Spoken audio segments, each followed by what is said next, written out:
Agora na 89, Café com Chuville.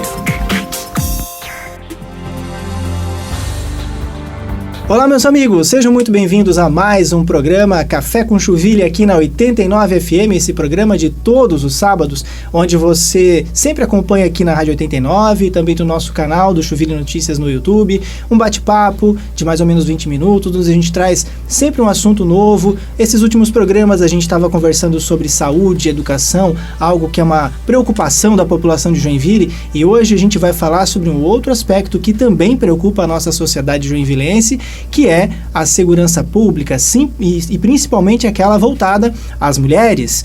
Eu sou Leandro Schmitz, eu sou jornalista e editor do portal Chuville Notícias, este que é um programa em parceria com a 89 FM de todos os sábados. Inscreva-se no nosso canal do YouTube e assista essa entrevista e outros programas que também a gente já falou e abordou aqui com outros assuntos. É sempre um assunto novo para você. Antes de apresentar minha convidada de hoje, eu quero compartilhar com vocês alguns dados sobre Joinville e Santa Catarina no quesito segurança pública.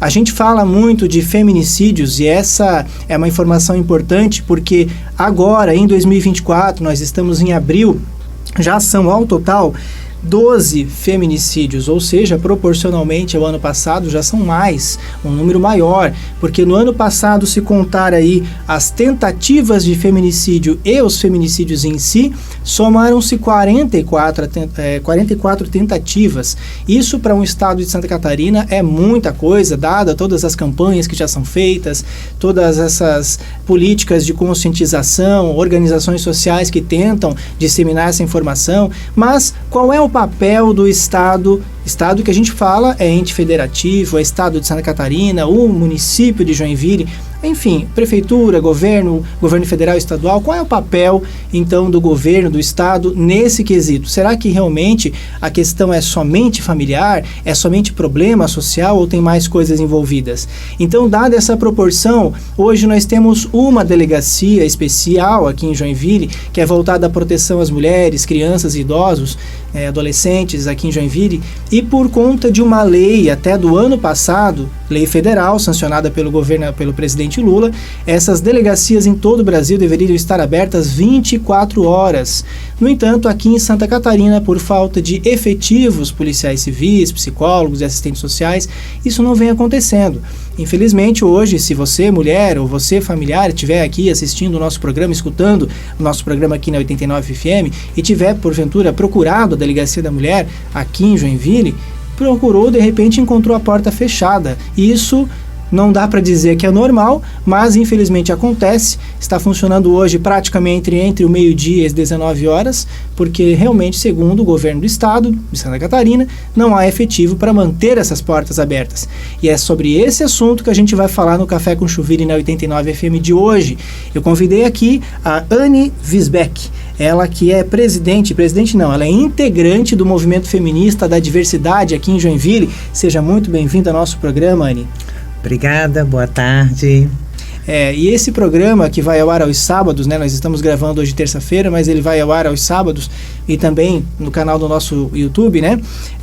Anne, a gente deu aqui esse panorama da segurança aqui em Joinville. Você como mulher, você como integrante desse movimento feminista da diversidade, como que vocês enxergam essa situação tanto de feminicídios, de casos de atentados e tentativas contra as mulheres e adolescentes, idosos, enfim, e com esse mecanismo que o Estado oferece hoje para dar uma segurança para essa população? Então, Leandro, primeiro a gente tem que fazer um recorte, tá? E dizer que a nossa delegacia, o nosso DPCAM, não é uma delegacia especializada de mulheres, para as mulheres, porque atende a criança, o adolescente e o idoso. Então, nós não temos realmente uma delegacia especializada para mulheres, mas também atende, o que às vezes pode ser conflitante, tá? Esse é o grande problema, porque como se atende todo esse público, há filhos que agridem mães, agridem idosos, há pais que agridem filhos. Então, às vezes há um conflito de interesses, né? Então, seria o ideal que houvesse uma separação nessa delegacia. O que a gente tem, né? Tirando essa parte, A função da Delegacia da Mulher é o acolhimento humanizado, é fazer a proteção, é fazer os encaminhamentos e fazer uma repressão a esse crime. Porque, segundo os dados que você colocou, há uma crescente muito grande, tá? Nas questões de violência contra a mulher, né? Os feminicídios crescem... Isso não é uma particularidade de Joinville, não, né? Isso é Brasil. Aí estamos falando Brasil, né? Esse aumento é grande. O estupro aumentou 14% do ano de 2022 para 2023, que a gente tem os dados do SSP, né? O feminicídio aumenta 3 e pouco por cento. Então, há uma crescente e daí uma necessidade muito forte de que as delegacias funcionem 24 horas, né? Que pela lei assinada o ano passado, 14.541, ela vai fazer agora um ano, de 24 de abril, e no nosso estado, nenhuma delegacia funciona 24 horas, tá? Elas funcionam assim 8 horas, 6 horas, como é o caso da nossa. E também com não toda a equipe disponível, né? Porque segundo preconiza a lei, deveria ter uma assistente social, uma psicóloga, né? Feminina, né? Porque existe essa diferença entre a mulher e numa delegacia ser atendida por um policial masculino e uma policial feminino. Tem essa diferença também. Tem, né? Exatamente. A lei prevê o seguinte, que seja prioritariamente o atendimento por policiais mulheres e que elas passem por uma formação, tá? Para não revitimizarem as mulheres. Porque quando a gente vai numa delegacia não especializada, né, que não faz esse tipo de acolhimento, o que a gente escuta, né? O seu marido bateu em você, mas o que você fez para ele?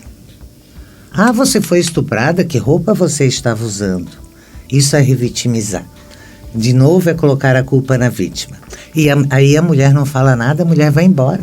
Ou ela nem vai, né? Por isso é importante, porque a nossa delegacia funciona, como tu falou, do meio-dia às 7 da noite, de segunda a sexta. Então, à noite, os finais de semana, quando a gente faz o recorte na violência doméstica, é o horário em que os agressores mais estão em casa, tá? E aí a mulher não tem para onde correr, porque se ela for numa delegacia comum, ela vai ser revitimizada com certeza. E essa é a orientação, né? Porque, por exemplo, assim, como que a pessoa faz quando é no final de semana e à noite, como você mesma disse, né? Os índices aumentam nesse período. A orientação e o protocolo da Secretaria de Segurança Pública Estadual de Santa Catarina procure uma delegacia de proteção comum. Só que aí vem esses problemas, né? O atendimento já não é o mesmo, né? Muitas vezes a fila de espera é grande, né? Então não é um tratamento adequado, né? Isso, e daí não tem o encaminhamento necessário, né? Porque hoje você já pode pedir a medida protetiva na hora, não precisa aguardar um processo, como era antes, né? Da lei de 2023 também. Então, e tem mais uma coisa nessa lei de agora. Ela diz que é necessário um contato telefônico ou eletrônico para as urgências e emergências, né? Para a polícia já se deslocar e ir lá resolver o problema. E isso nós não temos. Isso é uma questão muito delicada, porque, como eu disse no começo desse programa, o argumento utilizado pelo governo de Santa Catarina não há efetivos. Hoje, Santa Catarina conta com um pouco mais de 3.400 policiais civis, isso para o estado inteiro, né? Para Joinville, essa quantidade também é insuficiente, afinal, Joinville é a maior cidade de Santa Catarina, os problemas são teoricamente maiores, mas o número de policiais civis para atender essa demanda são muito pequenos e falta efetivo. O que o movimento feminista da diversidade tem de movimentos práticos para fazer esse contraponto, para sugerir ao governo mudanças? O que está sendo feito para melhorar essa situação? Então, já antes da lei, né, nós conversávamos com a Procuradoria da Mulher, isso já em 22, pedindo, né, uma delegacia 24 horas. Em março de 2023, veja bem que é antes da lei, o Comitê 8M aqui de Joinville encaminha para a Câmara de Vereadores, né, um manifesto E a primeira reivindicação é a delegacia 24 horas. Então a gente já vem com esse, né, fazendo esse processo, né, lutando por uma delegacia 24 horas. Aí em 24 de abril vem a lei, né, a legislação assinada do ano passado, assinada pelo presidente Lula. Aí o que o governador justifica? Que não tem efetivo, né? Ele cancela todas as nomeações e o concurso previsto na época, né, para aumentar o contingente, né, de policiais. Até porque, Anny, essa foi uma promessa de campanha do atual governador do estado de Santa Catarina, Jorginho Melo, que é do PL. Ele prometeu que as delegacias, a segurança pública seria uma das prioridades, sobretudo a questão da delegacia da mulher, da proteção ao idoso, ao adolescente. Então, como é que vocês enxergam essa questão enquanto sociedade organizada? Como que a gente... só para complementar, a gente fez também uma audiência pública aqui em Joinville, né, pedindo a delegacia 24 horas, e a resposta que a gente tem é sempre a mesma. E como que a gente enxerga? A gente enxerga que não tem vontade política. O governador Jorginho Melo, ele não tem vontade política, ele não tem vontade de fazer com que a vulnerabilidade quanto à violência das mulheres seja erradicada, né? Tá? Eu quero até fazer um recorte de um vídeo que eu vi ontem ou hoje, de uma fala grotesca dele por uma freira lá do Hospital Maicê de Caçador, né? É um descaso assim com a mulher. O que a gente sente por parte do Jorginho Melo é um descaso. Se depender dele, não vai acontecer, né? E daí ele tem que lembrar que nós somos já a maioria da população brasileira, a maioria da população joinvilense. E eu vou culpabilizar o prefeito Adriano também, porque ele, quanto prefeito da cidade, a maior autoridade, ele tem o poder de ir lá e fazer a cobrança. Ele tem esse poder de dialogar com o governador e cobrar uma delegacia aqui 24 horas. Mas ele é outro político que também não nos olha, né? Se depender também do Adriano, nenhuma política pública aqui na nossa cidade é construída para as mulheres. A gente não vê isso acontecer. O que a gente vê às vezes é ele vetar projetos que possam vir, né, a favorecer ou trazer direitos para as mulheres. E o Jorginho Melo, ele falou uma coisa na época, tá, lá em 2023, que ele ia manter as delegacias, ele ia fazer as delegacias então virtuais, funcionarem 24 horas, e ia pintar as salas de lilás. Primeiro, a sala lilás não resolve o nosso problema. E nem o atendimento virtual resolveria, por exemplo, o boletim online, isso também não resolve? Não, porque quando a medida protetiva, eu preciso dela na hora.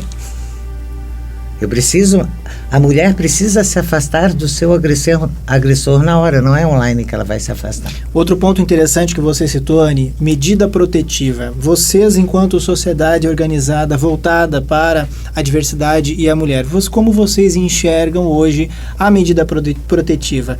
Ela é efetivamente eficiente, tendo em vista que a gente viu muitos casos se repetirem, não só em Joinville, mas Brasil afora, da mulher que tem a medida protetiva e mesmo assim ela é violentada, muitas vezes assassinada, né, pelos seus ex-companheiros. Como é que vocês enxergam essa medida protetiva hoje?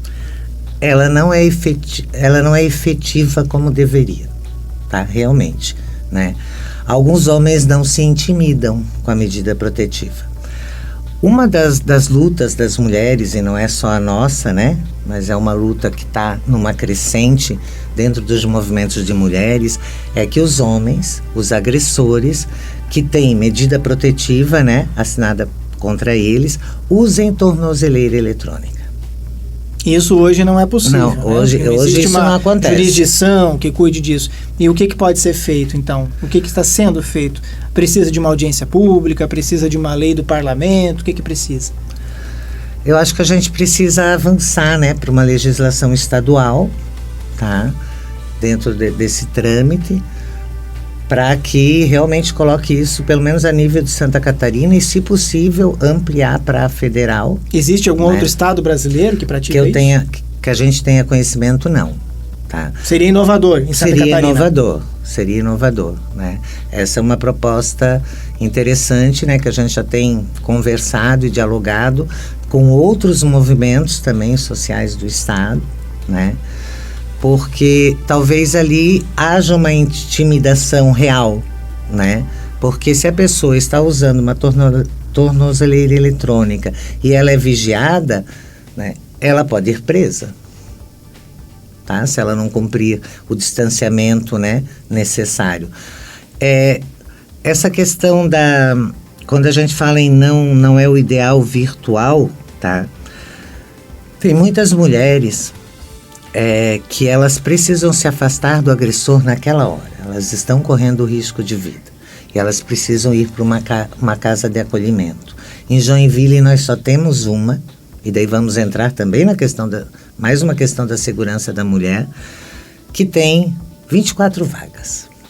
Quando a mulher vai para lá... E essa casa é mantida hoje, que frise bem, pelo município, né? Porque ela faz parte da Secretaria de Assistência Social.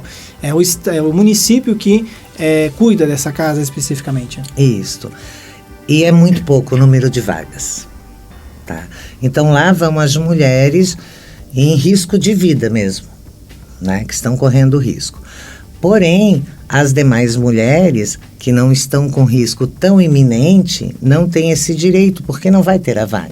Então a gente precisaria de uma ampliação ou de uma outra casa, né, que acolhesse essas mulheres até se resolver o problema. Porque Mas... Pode falar. Não, desculpa te interromper, né? Mas assim, essa questão, ela perpassa muitas outras, né?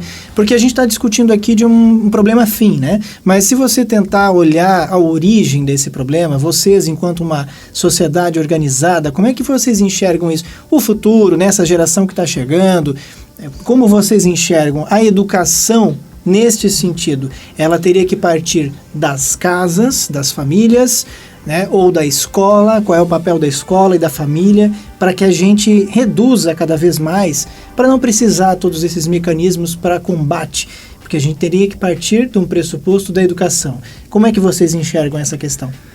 Nós acreditamos na educação feminista, né? Ela tem que vir de todos os lados. Ela tem que vir da família, da escola, da sociedade, tá? Para desconstruir o machismo estrutural que está na nossa sociedade, né? Quando você usa a educação feminista, você está dizendo para o menino e para a menina, né, numa crescente, de que eles têm os mesmos direitos e que eles podem as mesmas coisas, né? A menina pode ter todas as profissões e pode ser o que ela quiser. E o menino, tá, ele tem que respeitar essa menina. A educação feminista é você educar pessoas autônomas, né? Com um senso crítico e que possa vir a transformar essa sociedade. Outra questão que a gente tem feito bastante, tem ido, é nas escolas. A gente leva a roda de conversa, a gente está indo nas escolas estaduais com os alunos de ensino médio, levando a roda de conversa pelo fim da violência às mulheres. Essa tem uma legislação que prevê, né, a Lei 14.164, que prevê no mês de março, ações, né, de combate à violência, e também ela mudou a LDB e coloca esse conteúdo dentro dos currículos escolares, né? Então, através dessa lei que a gente está indo nas escolas, né, fazendo esse debate, trazendo esse tema, né, para debater dentro das escolas. Então, a educação no espaço escolar, onde a gente tem as crianças, os adolescentes, é um espaço muito importante. É um começo, né? É um começo, né? Certo. Tá. E porque o que a gente acredita, né, e espera das próximas gerações? Que os homens, que esses meninos que se tornarão homens, não sejam os perpetuadores da violência, e que as meninas consigam perceber, né, conhecer as violências, porque a violência não se resume só em violência doméstica, né?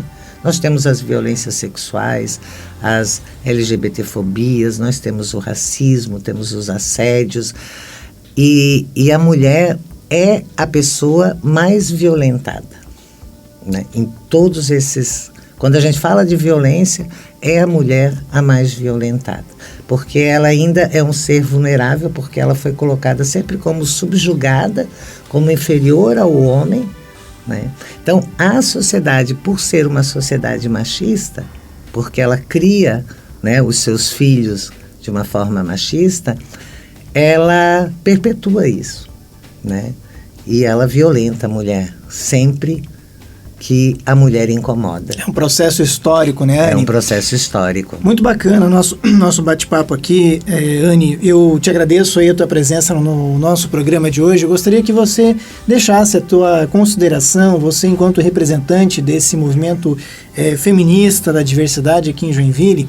A gente falou tanta coisa interessante nesse programa de hoje, mas dê a sua consideração final, não só pelo aspecto da educação, mas também sobre esse problema muito sério de falta de efetivos da nossa delegacia, que não funciona 24 horas. Fique à vontade para fazer as suas considerações. De repente, convidando as pessoas a conhecer melhor esse movimento, você que está nos escutando e assistindo aqui pela 89, pelo nosso canal do Chuville, no YouTube.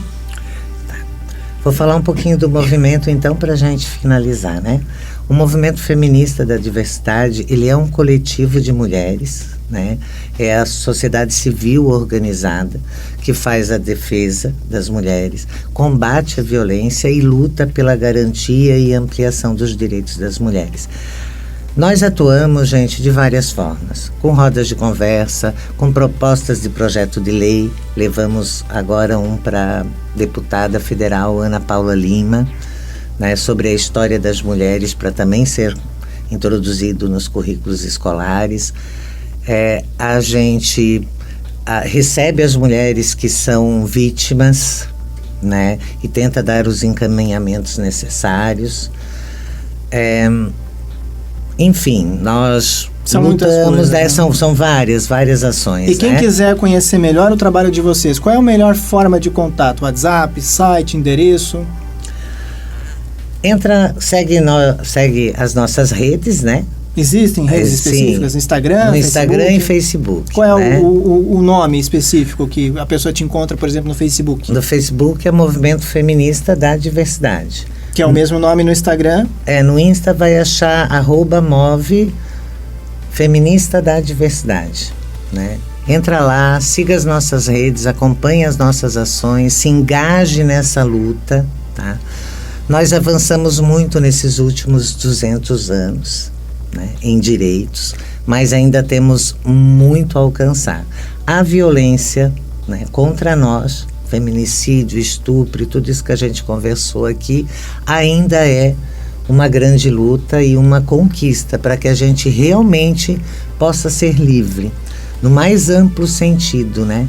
Que é você ir e vir, você ser e estar sem nenhum tipo de violência, sem nenhum tipo de opressão. É um sonho, né? Esse é o sonho feminista. Obrigado pela tua presença aqui no nosso programa. O microfone está aberto sempre quando vocês precisarem. Parabéns pelo trabalho de vocês. Tomara que a sociedade, principalmente as próximas gerações, evoluam nesse sentido, né, Ali?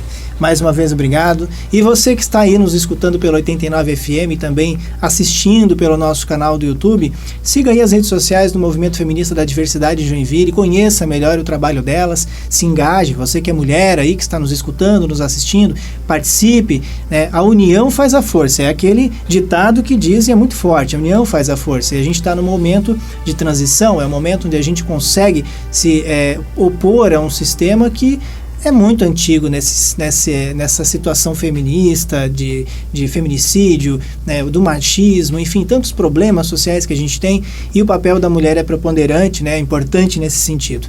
Quero agradecer você que está nos escutando aqui pelo 89, que acompanhou o nosso programa. Você pode assistir essa entrevista e outras no nosso canal do YouTube do Chuville Notícias. Siga também as nossas redes sociais do Chuville Notícias. O nosso site está aparecendo aqui na tela, que é o www.chuville.com. Sempre tem reportagens exclusivas sobre Joinville e as coisas que acontecem aqui. Eu quero te deixar um convite para sábado que vem, novamente aqui no 89 FM, para mais um programa e mais um bate-papo. Tchau, tchau e até semana que vem. Café com Chuville. Café com Chuville.